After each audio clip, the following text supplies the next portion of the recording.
No one ever said being a law student would be easy, although I'm glad criminology is the major I decided upon.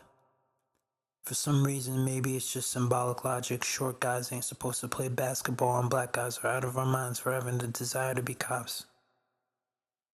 I want to discuss the stereotype for a minute. Okay, first of all, does the word disposition mean anything to you?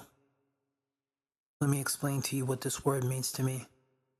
When I learned how to drive, like when I was taught how to play the piano, my instructor stressed to me the importance of posture. Of course, on a piano stool, unless it has a back or you're smart enough to pick a chair, there is not much you can do in the middle of your concerto. You should have thought about that during the recital or the Beast Disciples revival. In a car, though, you can adjust your seat to 12 o'clock and use the lever to pull the driver's seat closer to the pedals if you are short or not the tallest guy on the b-ball court. Maybe a little taller than the rapper Skilo, who also wished he was a baller. But when you go to take the driver's test, it's the brain farts that occur in which stunt our growth. When someone who bought their car prior to getting their license walks out of the driver's license center totally embarrassed because he's the tallest coconut in the room, who showed up in his own car, but he failed because he couldn't do a three-point turn when it came to show that he couldn't parallel park. Obviously, the disposition comes about when his awkwardness is shifted to the short guy who is next in line, as he sees the glow of confidence knowing you've been practicing long enough you're going to ace it. But right when the instructor gets in and tells you begin, after buckling the seatbelt, the tall guy says, "Why are you driving a pickup? That's hilarious. There's no way you're going to pass. You're so short your feet probably can't reach the pedals." The instructor asks, "Are you ready?"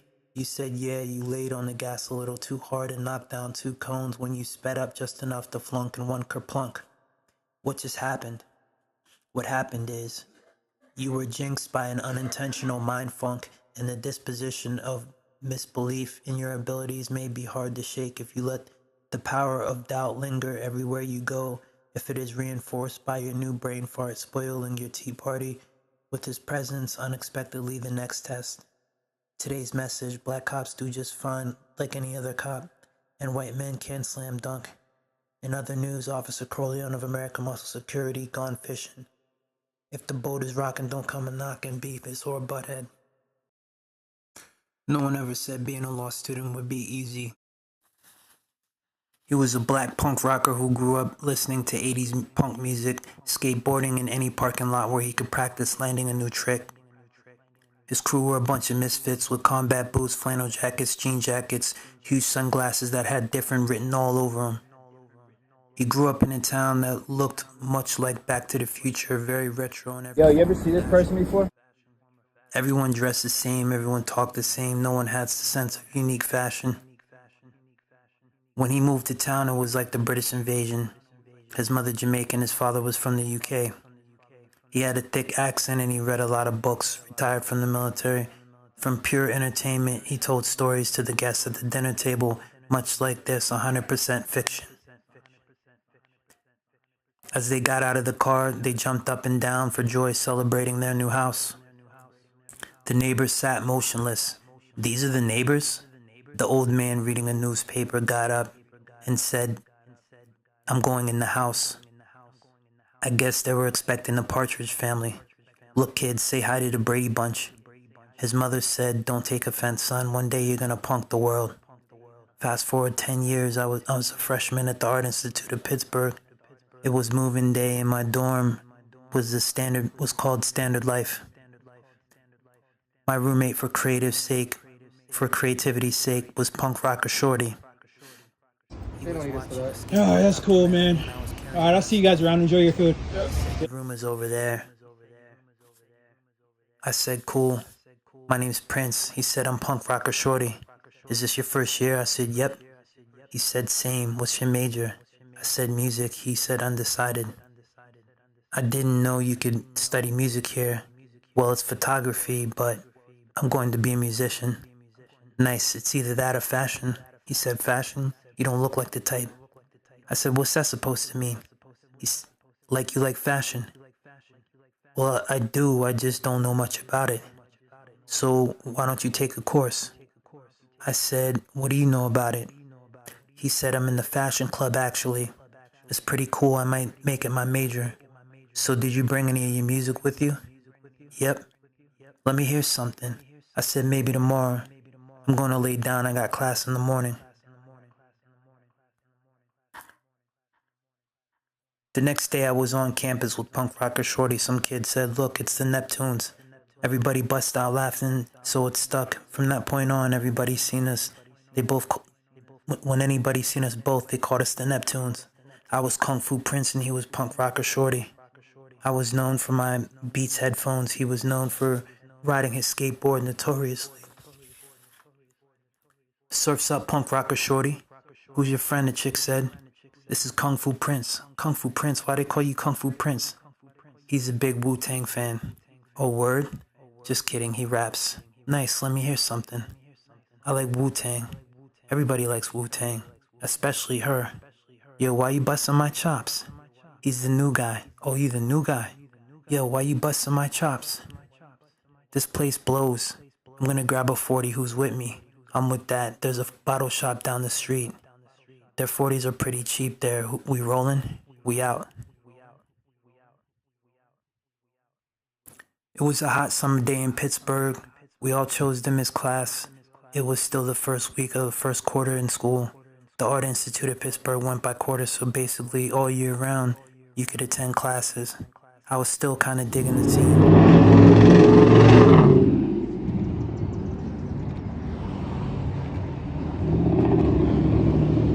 What's up, son? What's up, dude? What's up, man? How you doing? How you doing, man? Trying to bring my brother back to life. Yeah? I'm Abraham Lincoln the First. For real? Yeah. So basically, look, I died as a baby. Okay. You're not making that much sense. Abraham Lincoln II was my brother that was talking inside of me. Okay. We outta here. He was making real peace. We out of here. I'm gonna look. I'm trying to sell my soul. Yo, listen. I'm trying to sell my soul. I need a devil so I can sell my soul so I can bring my brother back to life so he can go play. You're not making any sense. So I can go back to eternal peace. I thought you had something that made sense. No, listen. This Nothing? This is science. This is science. Anthony got shot 3 years ago. Somebody took a rich family, because if they're black and white, they took 3 black babies, 3 white babies, okay? And they said, Abraham Lincoln the First, go inside. Tell me about your sign. They said, Abraham Lincoln the First. Tell me about your sign. Homeless, caregiver, easy job, cash up, autistic Tony Jones. Someone took 6 lambs, dude. What, Tony Jones? Autistic Tony Jones. I'm sure you know what a wish is. Who's Tony Jones? You know what a wish is, right? Who's Tony Jones? That's you? Yeah. I thought you were Abraham Lincoln. I am Abraham Lincoln. Okay, so that's one lie that I caught you in. I made a wish. What's the second? I wish for You're not autistic. Goodbye. I wish for Hey, yo, you ever think about being a cop, dude? No? All right, you have a nice night.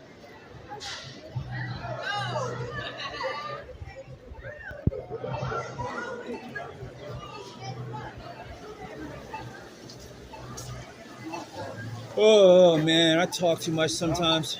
Hey, what's up? You ever think about being a cop? No. All right, good for you.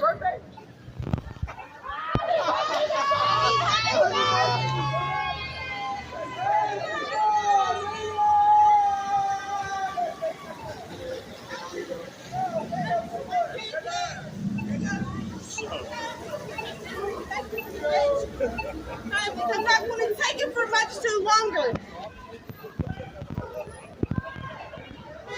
Hey, yo, you ever think about being a cop? No, brother. All right, have a nice night. Yo, you ever think about being a cop? Ever think about being a cop? Yeah. Fuck no. All right, have a good night.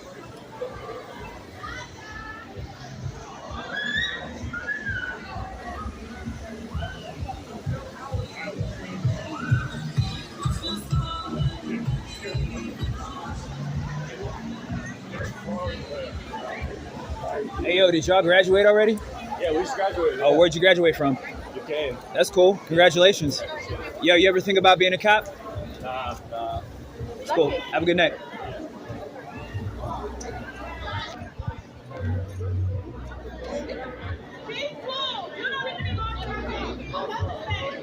This way.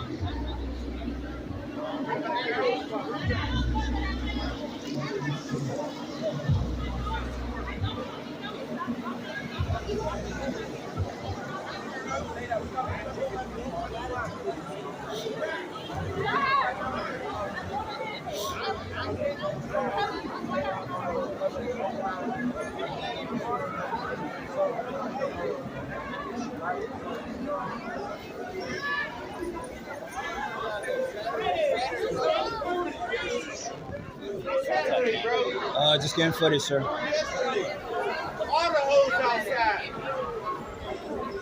No, bro, he missed the fuck out. See, look.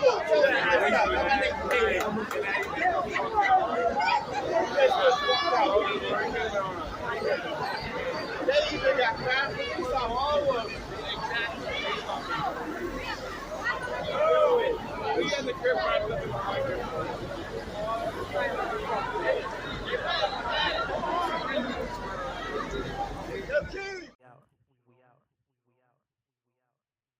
It was a hot summer day in Pittsburgh.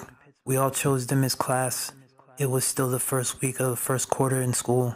The Art Institute at Pittsburgh went by quarter, so basically all year round, you could attend classes. I was still kind of digging the scene. Where's your skateboard, punk rocker shorty? I left it at the house, why? I always see you with it. Hey, it's the first time for everything. Yeah, you learn something new every day. Yeah, so what up with your music? You were supposed to let me hear something today. Everybody got quiet, so I spit something light. They all went crazy, like if they were amazed. You got any of your stuff recorded? Yeah, I got a couple albums. Word. What are they called? You learn something new every day. So we ended up at the Point, which if you're not familiar with downtown Pittsburgh, is where everyone goes to see the fireworks on the 4th of July. Geographically, I believe it's where all 3 rivers in Pittsburgh connect, but I'm not sure. If you want to know, you could Google Maps. The sun was setting, so we decided to go home after planning a skateboard documentary intro for Punk Rocker Shorty. Hey, do you got a song or some beats I could skate to? We should start working on this tomorrow. I think I got something nice. You never told me your friend's name. That's Milk. With the tall guy with the jokes will all make sense. Now that you asked 4 hours later. That's Cheese. We call him that because all he does is pass gas. If you haven't noticed, they call me Lady Godiva. What's that mean, Lady Goddess Diva? Nice. I rap too. Oh yeah, word. Hey yo, I'm nice. Everyone bust out laughing. Yo, why you busting my chops? I'm splitting. I got a long walk home. Yeah, me too. You rolling with Godiva? Yeah, I'm out. Yo, we'll catch up tomorrow. I'll show you my designs. What, you draw? Mostly tattoos, but my major is fashion. That's how I met Punk Rocker Shorty. Alright, peace. He was a black punk rocker who grew up listening to 80s punk music, skateboarding in any parking lot where he could practice landing a new trick.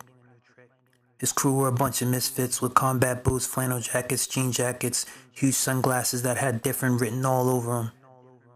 He grew up in a town that looked much like Back to the Future, very retro in every form or fashion. Everyone dressed the same, everyone talked the same, no one had the sense of unique fashion. When he moved to town, it was like the British invasion.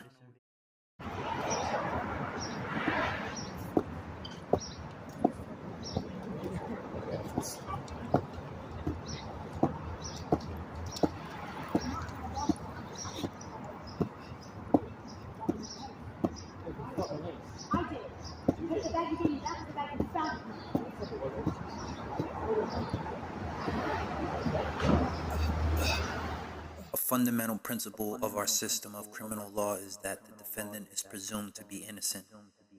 The mere fact that he was arrested and is accused of a crime is not evidence against them. Furthermore, the defendant is presumed innocent through the trial, and unless and until you conclude, based on careful and impartial consideration of the evidence, that the Commonwealth has proven him guilty beyond reasonable doubt. It is not the defendant's burden to prove that he is not guilty. Instead, it is the Commonwealth that has always the burden of proving each and every element of crime charged, and that the defendant is guilty of the crime beyond reasonable doubt. The person accused of a crime is not required to present evidence or prove anything in his or her own defense except with respect to defense of the type of defense which I will discuss later. If the Commonwealth evidence fails to meet its burden, then your verdict must be not guilty. Although the Commonwealth has the burden of proving the defendant is guilty, this does not mean that the Commonwealth must prove its case beyond all doubt and to a mathematical certainty, nor must it demonstrate complete impossibility of innocence. A reasonable doubt is a doubt that would cause a reasonable and careful and sensible person to hesitate before acting upon a matter of importance in his or her own affairs. A reasonable doubt must fairly rise out of evidence that is presented or out of lack of evidence presented with respects to some element of the crime. A reasonable doubt must be a real doubt. It may not be an imagined one, nor be a doubt manufactured to avoid carrying out some unpleasant duty. So to summarize, you may not find the defendant guilty based on a mere suspicion of guilt. The Commonwealth has the burden of proving the defendant guilty beyond a reasonable doubt. If it meets that burden, the defendant is no longer presumed innocent, and you should find him guilty. On the other hand, if the Commonwealth does not find or meet its burden, you must find him not guilty. Rucker Park basketball, a young player's dreams. All my life I wanted to be a Rucker Park ball player until the ball got deflated when my coach crushed my dreams, delivering the devastating news to all of us who were cut, and the celebration turned over to whoever made the team. Years later, I reflect on my childhood dreams as I missed a few and sunk a few shots from three-point land in the gym downtown at Allegheny Correctional Facility as I wait for my child to arrive so I can begin my evening devotions to my new lifestyle of life coaching and anger management group outside, which is a far transition from the volunteering I was doing, which was quite high-powered. On the south side of Pittsburgh, pickup games in the park behind 22nd Street Library can be not so quite packed for a small city in PA. In comparison to NY, it's pretty intense though. Even the park across from Jack's Bar, they get it going on. Pushing a rock like LeBron. Out in NY, I'm pretty sure the same hoop dreams is going Mike's Lawn Care and beyond. But with so much improv going on in the Pittsburgh scene, it's more realistic for me to stay focused on some actual goals that I can achieve. So I took a break to eat my chow, and I returned to write down some more Forbes tales from the 8 million stories of true Rao. So I said to my crew back then, And then this is number 5 of 30 right here, right now, on 17th and East Carson. Yo, yo, yo. Nobody tear this shit down, because if you tear this shit down, I'm going to have to go in the booth and tear it down and make another track for DJ Lazy K. Splash. Like I said, my crew back then, we called ourselves the Rush Boys. We wanted to be like Run DMC and LL Cool J at the time. I remember I had a boombox I carried to the local park. For now, I'll just simply reminisce on memory lane, not too far back enough to give a backdrop for the story about loving basketball and what I refer to as the fallen art. I'm referring to is breakdancing and b-boying. It was like a midway hobby for those of us who weren't a triple threat. In other words, a triathlete. Like the idea that invokes a scene which we would cling to if someone had better rhymes that day or a layup that wasn't a brick.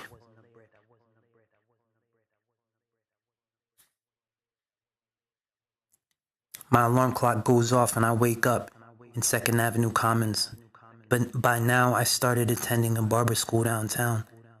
But as a backup plan, I applied to the one in Monroeville and in Crafton. While I DoorDash and save money, I began looking for a sparring partner. Time passed. I didn't find one, so I decided to go to the 22nd Library b-ball court to play some ball, and found some guys to play ball with. Swish, where did you learn to dribble like that? The one guy said. You got some pretty good ball handling skills. Rucker Park, I said. Yeah, right. You ain't that good, he said. You never know, I replied. True story. He agreed. On the real, all you crabby cakes know the deal. I was born right here in the burg, but I dribbled my way out of Newcastle for sales. Oh man, forget that. Did you say Newcastle? Yeah, this guy ain't got no jumper. Swish. What did you say as I mocked the guy that missed the ugly block attempt? He replied, nice jumper. Yeah, but you can't do that again though. I pulled up to the 3-point line and began dribbling and swished one in his face as he stopped talking and began giving me more credit. He said, all right, enough warming up. Let's just pick teams. I think we got enough for a quick 3-on-3. That's when two big guys, tall as Larry Bird, walked up and said, forget that, let's get a 5-on-5 going. Where you guys from? They said, we go to Pitt. That's big country from Nebraska. They call me Swish, because all I do is this. That's when he simulated a fadeaway with a smirk, and he said, watch the wrist. I said, what's that supposed to mean? As I felt my PTSD caused me to become anxious for me to prove that I had a better fadeaway. He said, nothing. I'll take you, your first pick. I said, true story? He said, true story. Every team needs a point guard to pass the ball to the real winner.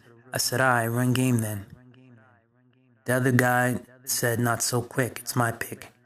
He had a guy standing left of him that said, who says you get the pick? Swish. All right, you pick. The other guy by the foul line said, man, that ain't how it's supposed to go. The guy passed the ball brick. So the round robin scenario played out until teams were picked, and the big country guy checked the ball and said, game on. The little guy got up to about the half-court line. I swiped the ball from him and bricked the layup.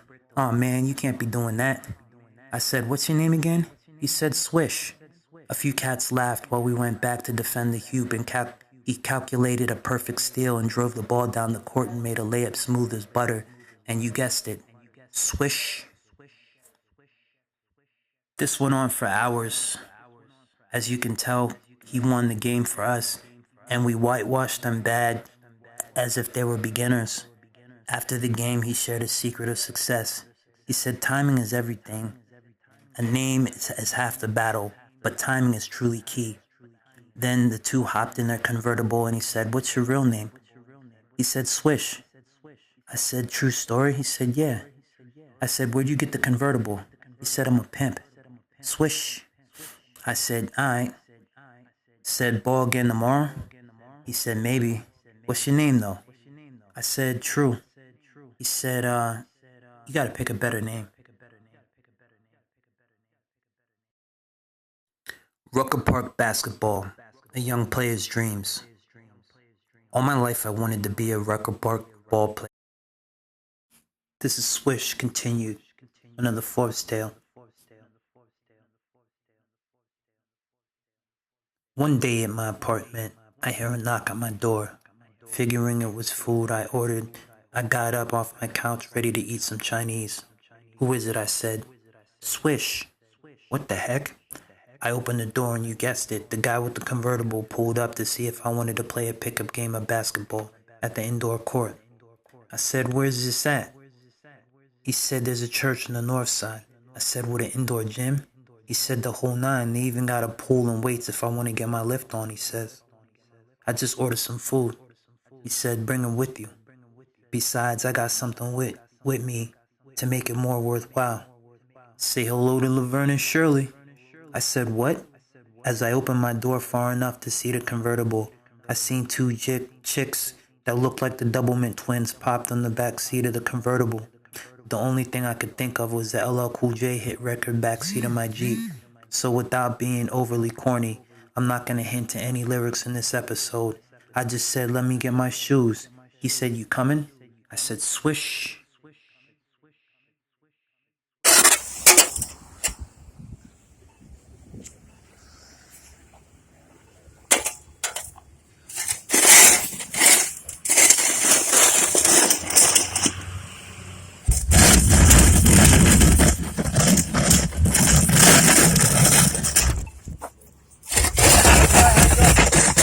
Good. How about yourself? All right, man.